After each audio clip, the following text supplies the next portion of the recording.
अस्सलाम वालेकुम dear students.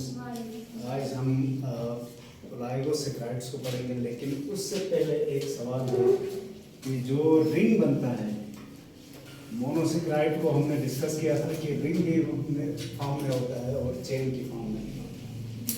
और मसलन 1 2 3 4 5 6 कार्बन हैं, फर्स्ट करें ये एल्डिहाइड है, तो ये ऑक्सीजन जो कार्बन नंबर 1 के साथ है ये अपनी एक वैलेंसी उधर ले जाके हमेशा पेनल्टीमेट कार्बन के साथ क्यों लगाता है? सवाल यही है ना। ये बीच में भी तो और भी कार्बनों के साथ OH था, तो इसी को क्यों इसने पसंद किया? तो इसमें एक तो ओरिएंटेशन कहा जाता है, दूसरा ये कहा जाता है, जरा सुने बेटा, ये कहा जाता है कि ये दरअसल कोशिश करता है इन सब कार्बनों के OH के साथ जाके रिंग बनाए, लेकिन सबसे ज्यादा स्टेबिलिटी इसमें मिलती है इसको, इसी वजह से हमेशा इसके साथ बनाता है। यानी ये ऑप्शन इसके पास खुला है, ये जिस कार्बन के साथ भी OH जहां जहां है वहां ये लिंकेज पैदा कर सकता है, लेकिन स्टेबिलिटी इधर है ड्यू टू इट्स पोजीशन। मैं एक मिसाल बताता हूं। आप कुर्सी पर बैठ गए, कुर्सी पर जैसे ही लैंड किया था उसी हालत में रहते हैं या इधर उधर हिलते हैं? हिलते हैं ना। जहां आप मोस्ट कंफर्टेबल फील करेंगे उधर बैठते हैं। बिल्कुल यही सिचुएशन इसकी भी है। ये सेकंड लास्ट के साथ इसकी स्टेबिलिटी सबसे ज्यादा हो जाती है ड्यू टू ओरिएंटेशन। वही जो मुड़ गया था पानी में जाके, तो इसलिए इसने इसको प्रेफर किया, वरना ये किसी भी कार्बन के साथ बॉन्ड बना सकता था। हो गया क्लियर? हाँ जी, बोलो बोलो सर। आखिरी कार्बन में भी हो सकते हैं जी, आखिरी वाला कार्बन में आखिरी के साथ भी हो सकता है, इससे पहले के साथ भी हो सकता है, लेकिन स्टेबिलिटी यहाँ मिलती है इसलिए ये पक्का आखिरी वाला कार्बन में स्टेबिलिटी नहीं मिल सकती है। मैंने कहा ना, वो स्टेबिलिटी जैसे मैंने कुर्सी की मिसाल बताई, आप जिस हालत में बैठ गए थे उसी में क्यों टिके, तो आप स्टेबल नहीं है, इसलिए अपने आप को मोर स्टेबल मोर कंफर्टेबल बनाते हैं ना। इसी तरह ये भी यहाँ ज़्यादा कंफर्टेबल होता है, शायद इनका डिस्टेंस मिनिमम हो जाता है, इसलिए ये स्टेबल होता है। जी बोले बेटा। सर लेकिन एल्डोस में जो है ये जो बॉन्ड अगर शिफ्ट हो सके लास्ट कार्बन पे, तो ये पाइरेनोस वो 5-6 कॉर्नर्स वाला रिंग जो नहीं बना नहीं बन सकता। इसीलिए मैंने आपको कहा था कि एल्डिहाइड वाले ये आमतौर पर 6 कॉर्नर के रिंग बनाएंगे, और कीटोन वाले जो होंगे वो 6 कार्बन होते हुए भी ये 5 कॉर्नर वाला रिंग बनाएंगे। 2 कार्बन फिर रिंग से बाहर आ जाएंगे। ठीक हो गया? Yes sir. ये तो आज हम पढ़ रहे हैं ओलिगोसेक्राइड्स, और डेफिनेशन में हमने बताया था कि when 2 to 10 monosaccharides combine together by forming a glycosidic bond, such compounds are called oligosaccharides। और इनकी 2-3 खूबियां, फिजिकल प्रॉपर्टीज याद रखें। Less sweet in taste, less soluble in water than monosaccharides, and then they can be hydrolyzed, क्योंकि ये simplest form में नहीं है, हाइड्रोलाइज हो सकते हैं। और अगर हाइड्रोलाइज हुए तो कितने मोनोसेक्राइड बनेंगे? जितने उसमें जुड़े हुए वो सब अलग अलग हो जाएंगे, उतने मोनोसेक्राइड। मसलन अगर किसी में 10 मोनोसेक्राइड की चेन थी, तो जब उसको हाइड्रोलाइज किया जाएगा तो 10 मोनोसेक्राइड बनेंगे। अगर 2 की चेन थी तो 2 मोनोसेक्राइड बन जाएंगे। ठीक है। अच्छा, अब यहाँ पर 2-3 मशहूर बल्कि एक और बात भी हम करते हैं। ओलाइगोसेक्राइड्स की भी क्लासिफिकेशन हो जाएगी। मसलन सबसे छोटा ओलाइगोसेक्राइड डाइसेक्राइड कहलाता है। डाइसेक्राइड नाम से ही जाहिर है, इसमें 2 मोनोसेक्राइड्स हैं। ट्राइसेक्राइड में 3 हैं, टेट्रासेक्राइड में 4 हैं। इसी तरह डेकासेक्राइड वो है जिसमें 10 मोनोसेक्राइड इकट्ठे हैं। और यहाँ दूसरा नुकता ये भी याद रखें, जो चेन बड़ी होती जाएगी सॉल्युबिलिटी भी कम होती जाएगी और स्वीटनेस भी कम हो जाएगी। तो मोनोसेक्राइड के करीब तरीन डाइसेक्राइड है, इसलिए मैं और आप शायद एक मोनोसेक्राइड और डाइसेक्राइड के टेस्ट में फर्क ना कर सकें। 19-20 का फर्क है ना? Yes sir. मेरी बात गौर से सुन रहे हैं? यानी यूं समझो, हमें कहा जाता है एक 19-20 का फर्क है, एक जमीन आसमान का फर्क है। जमीन आसमान का फर्क वो है जो हर कस और नाकस को पता चलता है। 19-20 का फर्क स्पेशलिस्ट को पता चलता है। तो मैं कहना ये चाह रहा हूँ कि एक मोनोसेक्राइड जितना मीठा होता है कम बेश उतना ही डाइसेक्राइड भी होता है, मामूली फर्क होगा। ट्राइसेक्राइड में फर्क और थोड़ा ज्यादा हो जाएगा, होते होते डेकासेक्राइड में ये फर्क बहुत वाज़ेह हो जाएगा कि ये ओलिगोसेक्राइड है और ये फिलहाल मोनोसेक्राइड है। तो सोल्युबिलिटी भी कम होती चली जाएगी और स्वीटनेस भी कम होती चलेगी। अब ये डाइसेक्राइड्स की 3 मिसालें हमारे सामने रखी गई हैं। सर स्वीटनेस कम क्यों होगी? वो भी बताऊंगा, अभी बताता हूँ। डाइसेक्राइड में एक है सक्रोज। सबसे पहले ये सक्रोज डाइसेक्राइड किससे बना है? इसमें एक ग्लूकोज है और दूसरा फ्रक्टोज है। जब एक ग्लूकोज दूसरे फ्रक्टोज के साथ ग्लाइकोसाइडिक बॉन्ड के जरिए जुड़ जाए तो इससे जो डाइसेक्राइड बनता है इसको सक्रोज का। ये सक्रोज कहाँ है? ये सक्रोज वही है जो हम घरों में इस्तेमाल करते हैं, चीनी। इसको प्लांट आमतौर पर केन शुगर या सिंपल शुगर भी कहते हैं और प्लांट्स में ये ट्रांसपोर्टेशन के लिए इस्तेमाल होता है। यानी कहना ये चाह रहा हूँ कि ये नेचर में दस्तयाब है। पौधे लीफ में जब ग्लूकोज बनाते हैं तो उसी ग्लूकोज को मॉडिफाई करके, ये एक ग्लूकोज क्या है, एल्डिहाइड है और फ्रक्टोज क्या है, कीटोन है। ये दोनों मिलकर सक्रोज बनते हैं और ये सक्रोज पानी में किसी हद तक सॉल्युबल है, मोनोसेक्राइड के करीब करीब सॉल्युबल है ना, इसलिए ये पानी में हल हो जाता है, आसानी से ट्रांसपोर्ट किया जाता है। लीफ से इसको ट्रांसपोर्ट कहाँ करेंगे? कोई अपने सीड में करेगा, कोई इसको स्टेम में स्टोर करेगा, कोई इसको फूड में, फ्रूट्स में, हर जगह स्टोर हो सकता है, लेकिन स्टोरेज की जगह रखें। लेकिन याद रखना, स्टोर ये नहीं हो सकता, पहुंचाया जाएगा वहां पर। वहां जब इसका डंप लगेगा तो ये फिर मजीद मोनोसेक्राइड के साथ मिलकर पॉली में तब्दील होकर फिर स्टोर हो सकता है। तो ये है, लेकिन बाज थोड़ा बहुत समझो ये इस हालत में भी होता है। मसलन हम सेब खाते हैं, सेब में मिठास है, तो मिठास, उस सेब में स्टार्च भी बहुत सारा है, लेकिन साथ में मिठास होने का मतलब है कि ये सक्रोज भी उधर मौजूद है। ठीक है ना? तो ये नेचर में बहुत कॉमन पाया जाता है और इससे हम सब वाकिफ हैं, हम यूज़ करते हैं। सिर्फ हो सकता है हमें ये नाम पता ना हो, हम तो चीनी के नाम से इस्तेमाल कर रहे थे, केमिस्ट्री में इसको कहा गया ये चीनी नहीं है, सक्रोज है। ठीक हो गया। अब दूसरा है माल्टोज। माल्टोज बनता है 2 ग्लूकोज के मॉलिक्यूल्स के मिलने से। एक ग्लूकोज और दूसरा ग्लूकोज उसी ग्लूकोसाइडिक या ग्लाइकोसाइडिक बॉन्ड के जरिए जब जुड़ जाते हैं तो इससे क्या बनता है? माल्टोज। नेचर में ये फ्री हालत में नहीं है, ये एक कंडीशन है जिसको माल्टिंग कहते हैं, माल्टिंग कहते हैं, और इस दौरान ये थोड़ी देर के लिए बन जाता है। ये माल्टिंग क्या है? जब हम स्टार्च खाते हैं, चावल या रोटी, तो हमारे मुंह के अंदर वो स्टार्च जो लाखों करोड़ों ग्लूकोज के मॉलिक्यूल की चेन है ना, पॉलीसेकेराइड है, मुंह के अंदर इसका डाइजेशन शुरू हो जाता है। ये डायरेक्ट डाइजेस्ट होकर ग्लूकोज में तब्दील नहीं होता है, पहले ये इस कंडीशन में आ जाता है। यानी ओलाइगोसेक्राइड और ओलाइगोसेक्राइड में भी डाइसेक्राइड के लेवल तक डाइजेस्ट हो जाता है। इस अमल को ही माल्टिंग कहते हैं। यानी स्टार्च का मोनोसेक्राइड में कन्वर्ट होने का एक स्टेज है माल्टिंग। लेकिन ये लफ्ज क्यों इस्तेमाल किया गया? ये बेसिकली ब्रीविंग कहते हैं, शराब बनाने की सनत में है, जहाँ उसको गलने सड़ने दिया जाता है, एंजाइम्स आर्टिफिशियली भी ऐड किए जाते हैं, माइक्रो ऑर्गेनिज्म के एंजाइम भी यूज किए जाते हैं। असल माल्टिंग उसको कहते हैं। तो उसी से ये नाम पड़ गया माल्टोस। यानी माल्टोस 2 ग्लूकोज के मिलने से बनता है। ये भी डाइसेक्राइड है और फ्री हालत में नहीं है, ये इंटरमीडिएट है, इंटरमीडिएट ऑफ माल्टिंग प्रोसेस। और माल्टिंग क्या है?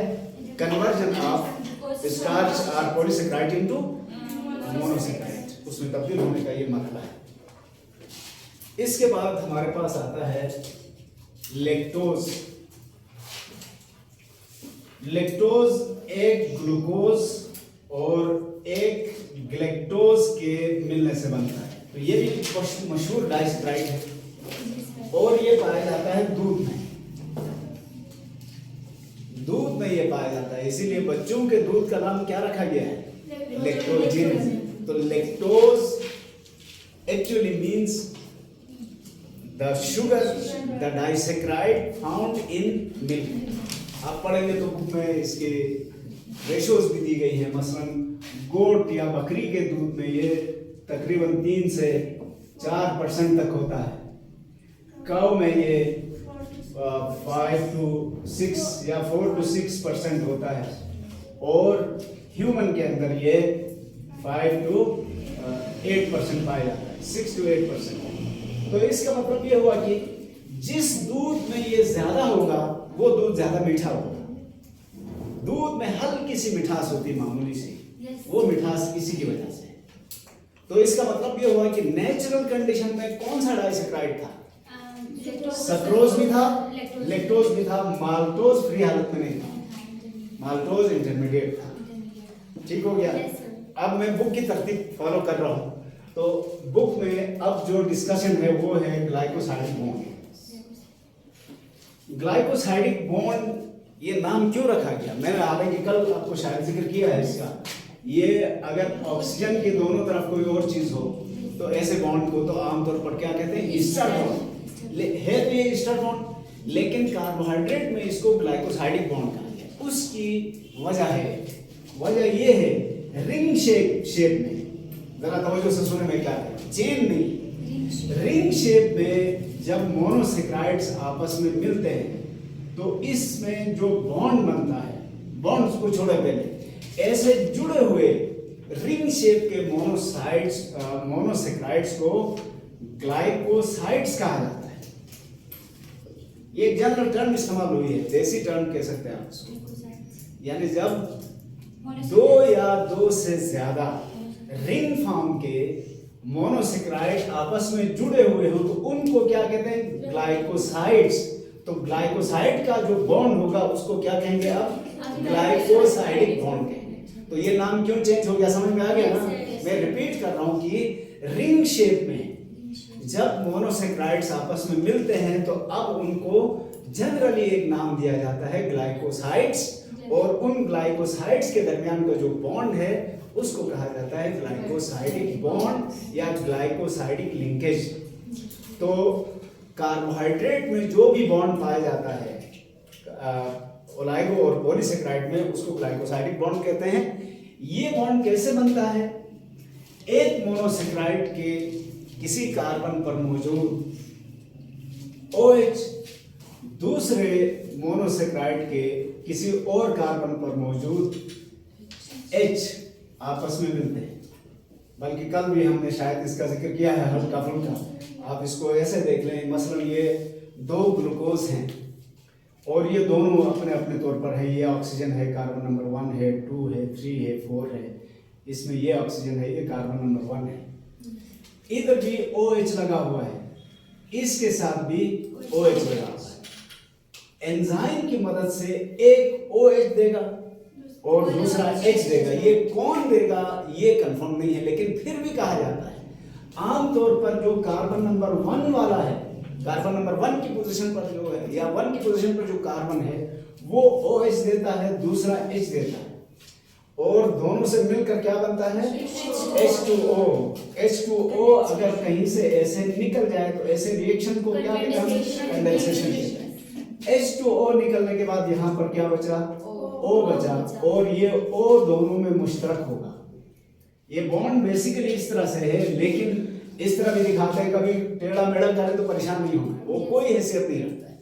मैं दोबारा बता दूं, ये बॉन्ड बेसिकली इस तरह से है, लेकिन कभी आपको ये ऐसे दिखाया जाएगा और कभी इवन यूं भी दिखाते हैं।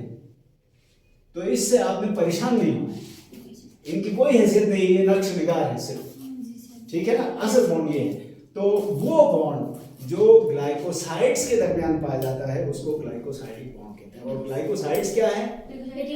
रिंग शेप के वो मॉलिक्यूल जो आपस में जुड़े हुए हैं। ठीक हो गया जी? अच्छा, अब हम आते हैं दोबारा वही सक्रोज, फ्रक्टोज और माल्टोज की तरह। सक्रोज किससे बना है? सक्रोज बना है एक ग्लूकोज, और ये ग्लूकोज है अल्फा। अल्फा किसको कहा था? जिसके कार्बन नंबर 1 पर OH नीचे गिरा।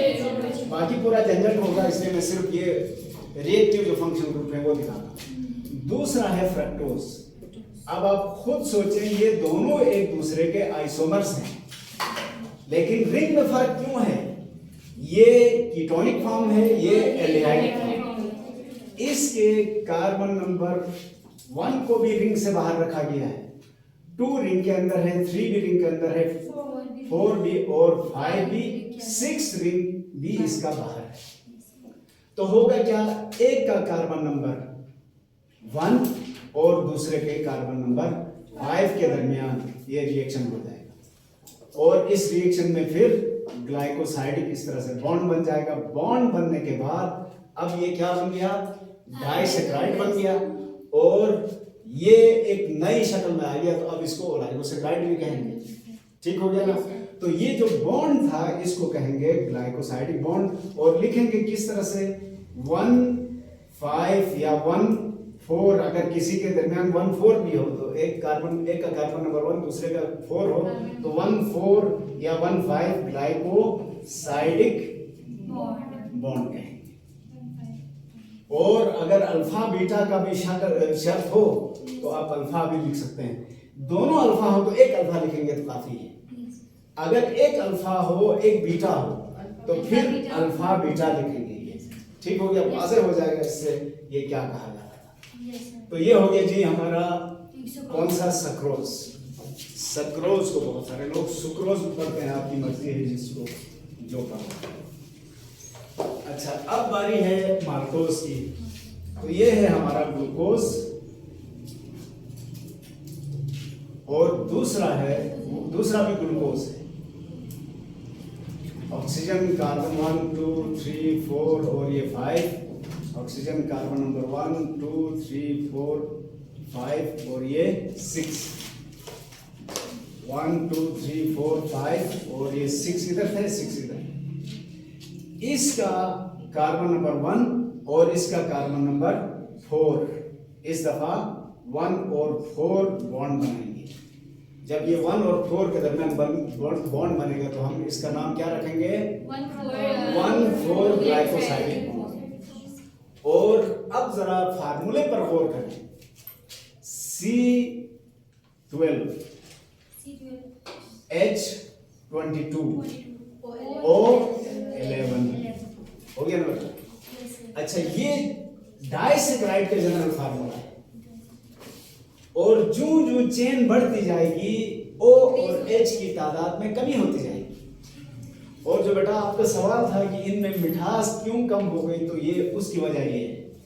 अब जो आगे बढ़ते हैं ना, तो हाइड्रोजन और ऑक्सीजन की जो रेशो थी वो चेंज होगी। रेशो चेंज होने से प्रॉपर्टीज चेंज होती है। ये मैं दावा नहीं कर रहा, मैं आपको एक छोटी सी बात बताता हूँ। कंपाउंड की क्या डेफिनेशन की थी हमने? जी, कंपाउंड भी मॉलिक्यूल है, एलिमेंट भी मॉलिक्यूल है, लेकिन दोनों में फर्क क्या है? एक जैसे एटमों से बना हुआ हो मॉलिक्यूल तो उसको एलिमेंट कहते हैं, डिफरेंट से बना हो तो कंपाउंड कहते हैं। लेकिन कंपाउंड के लिए ये खाली एक शर्त नहीं है, दूसरी शर्त भी है। कंपाउंड में पहली शर्त ये है कि उसमें डिफरेंट एटम्स हों। दूसरी शर्त क्या है? इन अ प्रॉपर रेशो।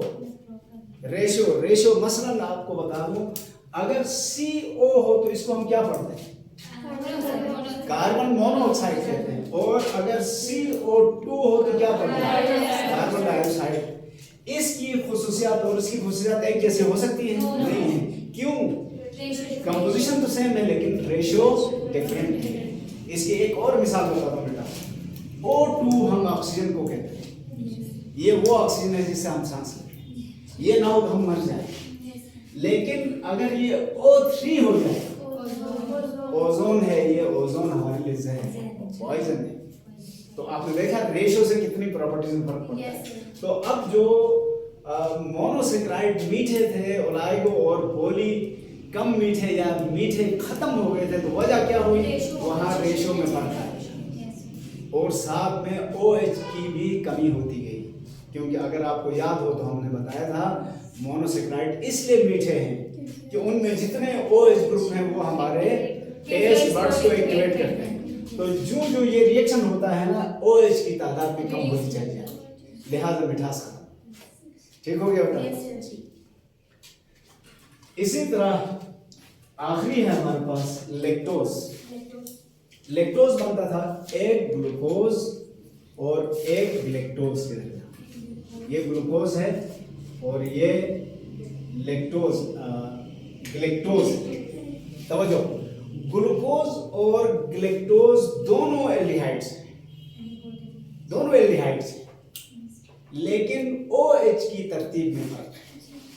मसलन ग्लूकोज के अंदर यहाँ पर अगर कार्बन नंबर 1 पर OH नीचे हो तो हम इसको क्या पढ़ते थे, अल्फा, ऊपर हो तो बीटा पढ़ते थे।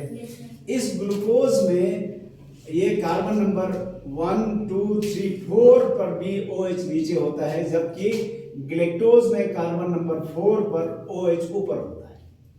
ये इतना सा फर्क है। तो ग्लूकोज और ग्लेक्टोज में सिर्फ एक OH ग्रुप की ओरिएंटेशन का फर्क है। अगर हम सीधी चेन में बता दें 1, 2, 3, 4, 5 और ये 6, तो ग्लूकोज में क्या होता है, एक OH इस तरफ है, बाकी सारे OH इस तरफ है। अगर इस तरह से हो तो इसको हम क्या पढ़ेंगे, ग्लूकोज। लेकिन अगर ये OH भी इधर आ जाए, बाकी इसी तरह है, तो वो ग्लेक्टोज कहलाएगा।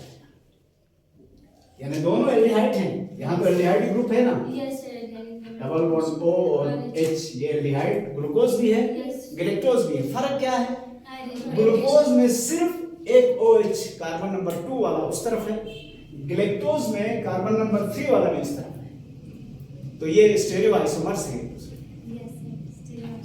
क्लियर हो गया?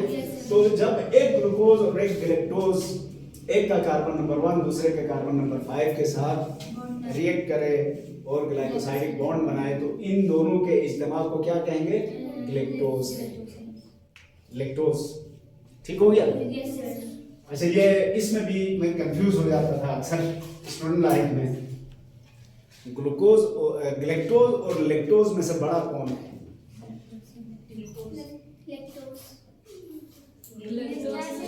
ग्लूकोज और ग्लेक्टोज और लेक्टोज में से बड़ा कौन है? लेक्टोज बड़ा होगा ना, क्योंकि उसमें 2 मॉलिक्यूल। ठीक है ना? तो एक अकेले को क्या कहते हैं, ग्लेक्टोज, और जब वो ग्लूकोज से मिल जाए तो अब बन जाता है लेक्टोज। लेक्टोज याद रखें डाइसेक्राइड है, ग्लेक्टोज मोनोसेक्राइड है। ठीक हो गया जी? अब ये ओलिगोसेक्राइड का किस्सा खत्म। अगली बारी है पॉलीसेक्राइड की। पॉलीसेक्राइड की डेफिनेशन और आसान है अब, क्योंकि हमें वो राज मिल गया कि ये मॉलिक्यूल आपस में कैसे मिल रहे थे। तो पॉलीसेक्राइड की डेफिनेशन क्या होगी, when more than 10 का मतलब है 11 से शुरू होती है इनकी, 10 उसमें शामिल नहीं। more than 10 monosaccharides combine together by forming glycosidic bond. Such compounds are called polysaccharides. इनको क्या कहते हैं, पॉलीसेक्राइड। ये बहुत ह्यूज मॉलिक्यूल्स होते हैं। कितने हैं हम ये कह ही नहीं सकते। ओलाइगो में तो ये गुंजाइश थी ना, हम कह सकते थे 2 वाले भी हैं, 10 वाले भी हैं। इधर हम नहीं बता सकते कितने हैं। लाखों करोड़ों मोनोसेक्राइड जुड़ के बनते हैं और इतने ह्यूज मॉलिक्यूल हो जाता है, ये नजर आता है। देख सकते हैं आटा, चावल, आलू, ये सारे। अच्छा, इनकी खास बातें क्या है, these are insoluble in water, पानी में हल नहीं होते। सॉल्युबिलिटी क्यों कम हुई, वही जो रेशो का फर्क है। और दीज आर स्वीटलेस, इनमें मिठास नहीं है। टेस्टलेस नहीं कहा मैंने, टेस्ट हो सकता है कोई ना कोई, मिठास बिल्कुल भी नहीं हो। तो यहां से ये भी तय हो गया कि एक बाउंड्री थी 10 तक, 10 तक भी मामूली मिठास थी, जूं ही 11 हो गया, बॉर्डर क्रॉस हो गया, अब कोई मिठास नहीं होगी। तो ये नेचर में प्रोड्यूस नहीं होंगे सर? जी तो फिर ये नेचर में प्रोड्यूस नहीं होंगे? नेचर में तो है ना। सर इस तरह बहुत ज़्यादा हो तो स्वीट तो बिल्कुल ना हो, तब तो नेचर में प्रोड्यूस ही नहीं होंगे ना सर? नेचर में क्या प्रोड्यूस नहीं होगा? सर ये नहीं नहीं नहीं है नेचर में। मैं आपको बताता हूँ ना, पहले एक जुमला समझ, मैंने पहले भी कहा है, रिपीट कर रहा हूँ कि जितने भी कार्बोहाइड्रेट्स हैं ना, 3 ग्रुप बताए हमने, मोनोसेक्राइड, ओलाइगो और पॉली, तीनों इंटर कन्वर्टेबल हैं। मोनो से ओलाइगो भी बन सकते हैं, मोनो से पॉली भी बन सकते हैं, इसी तरह पॉली से ओलाइगो भी बन सकते हैं, पॉली से डायरेक्ट मोनो भी बन सकते हैं। तो उन मोनो असल में नेचर में बने तो मोनो थे, लेकिन प्लांट्स ने और एनिमल ने अपनी जरूरत के तहत उन्हीं मोनो को कन्वर्ट किया है पॉली में, तो नेचर में ये पाए जाते हैं। अलबत्ता जायका इनका चेंज हुआ है, उस पैकिंग की वजह से इनकी कुछ प्रॉपर्टीज में फर्क आ गया है और ये ड्राई से ड्राई होते चले जाते हैं। ठीक है ना? ये अच्छा, लेस इनसॉल्युबल हैं, स्वीट लेस हैं, और इनकी 2 टाइप्स हैं, 2 टाइप्स। एक को कहते हैं होमोपोलिसेक्राइड्स, होमोपोलिसेक्राइड्स, और दूसरा ग्रुप कहलाता है हेटेरोपोलिसेक्राइड्स, हेटेरोपोलिसेक्राइड्स। हेटेरो भी पढ़ते हैं, मेरी जबान पे हेटेरो चला हुआ है, आपकी मर्जी है। तो मैं अक्सर ये बात भी मानता हूँ, जनरेशन गैप कहते हैं इसको, 2 नस्लों में बहुत सारी चीज़ों का फर्क होता है। जब हम पढ़ते थे तो उस वक्त हमने जो सीखा 5, तो उस वक्त हमारी अगली नस्ल वाले, हमसे आगे वाली नस्ल वाले 5 पढ़ते थे, तो वो 5 हमें बड़ा अजीब लगता था, तो उस वक्त हम उन पर हंसते थे। अब शायद आप लोग हम पर हंसेंगे, ये हेटेरो पढ़ रहा है, हमने तो हेटेरो सुना है, तो ये तलफ़ुज़ का फर्क तो होगा। ठीक है, आपको बेहतर मौके मिले हैं, आप दुनिया आपके हाथ में है अभी, इसलिए आप ओरिजिनल एक्सेंट सुन सकते हैं इंग्लिश का। हमने तो इंग्लिश उनसे सीखी जिनकी मादरी जबान इंग्लिश थी ही नहीं। आप मादरी जबान वालों को भी सुन सकते हैं ना, हमारे पास कोई चांस नहीं था, तो इसलिए अल्फाज का होगा। अब दोनों में फर्क क्या है? होमोपोलिसेक्राइड जो एक जैसे यूनिट से बने हुए हो उनको होमो कहते हैं, जो डिफरेंट बट स्टिल मोनोसेक्राइड, मुख्तलिफ मोनोसेक्राइड से बने हुए हो उनको हेटेरो कहेंगे। होमो की मिसाल क्या है? स्टार्च, ग्लाइकोजिन, सेलुलोज, जिनसे हम वाकिफ हैं, ये सारे नाम हमें पता है, वो सारे होमोपोलिसेक्राइड हैं। तो हेटेरोपोलिसेक्राइड कौन से हैं? मसलन इसमें अगार है, अगार ये एलजी से हासिल होने वाला स्टार्च की तरह है। इसी तरह पेप्टाइडोग्लाइकेन, ये भी नाम आपने सुना है। तो मैं इन सब के नक्शे आपके सामने रखूंगा सॉरी, फिर आपको पता चल जाएगा कि किसी को हम होमो क्यों कहते हैं, किसी को हेटेरो क्यों कहते हैं। ठीक है, बस जनरल ये डिस्कशन आप याद रखें कि ये इनसॉल्युबल हैं सबके सब और स्वीट इंटरेस्ट हैं। और तीसरा जुमला लिखना है, दे प्रोड्यूस और give rice more than 10 monosaccharides on hydrolysis. जब इनको हाइड्रोलाइज करेंगे आप तो ये 10 से ज्यादा मोनोसेक्राइड प्रोड्यूस करेंगे। याद रखेंगे ना, आसान है। तो यहाँ पर हमने सिलेक्टेड कुछ पॉलीसेक्राइड को पढ़ना है। कौन कौन से होंगे? स्टार्च, सेलुलोज, काइटिन, ग्लाइकोजिन और पेप्टाइडोग्लाइकेन। बुक में तो नहीं, मैं आपको बता दूंगा क्योंकि ये नाम तो बड़ा सुना है ना। तो मामूली फर्क के साथ कितने प्रॉपर्टीज में फर्क आता है वो भी आपको पता चल।